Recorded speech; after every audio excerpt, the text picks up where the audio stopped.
ठाकरे गटाचे खासदार संजय राऊत यांनी राज ठाकरेंचं नाव न घेता त्यांना टोला लगावलाय। सर्व जागा लढणार या नावाखाली ते कुणाला तरी मदत करू इच्छित असल्याचं राऊतांनी म्हटलंय। शिवाय काही पक्ष फक्त महाराष्ट्र विरोधी भूमिकेसाठीच बनलेत असं देखील राऊतांनी म्हटलंय। राज ठाकरेंवर निशाणा साधला। यावेळेस त्यांनी केवळ दिखावा करणारेच काही लोक आहेत, लोकसभेत भाजपला पाठिंबा दिला आणि महिनाभरात फिरलेत असं देखील राऊतांनी म्हणत राज ठाकरेंवर निशाणा साधलाय। तर दुसरीकडे राज ठाकरे यांना महायुतीत आणू आणि त्यांच्याशी बोलणं होईल तेव्हा त्यांचं मतपरिवर्तन होईल असं देखील शिंदे गटाचे आमदार मंत्री दीपक केसरकर यांनी म्हटलं आहे।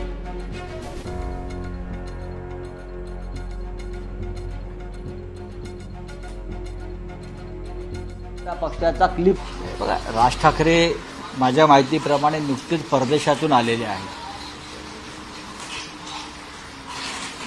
बराच काळ ते परदेशात होते, त्याच्यामुळे या राज्यामध्ये काय चाललंय समजून घ्यायला त्यांना थोडा वेळ लागेल।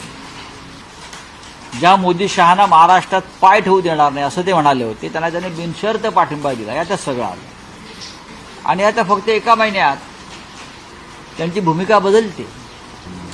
काही पक्ष, काही संघटना, काही व्यक्ती ही सतत महाराष्ट्राच्या विरोधी भूमिका घेण्यासाठीच निर्माण झालेली आहे।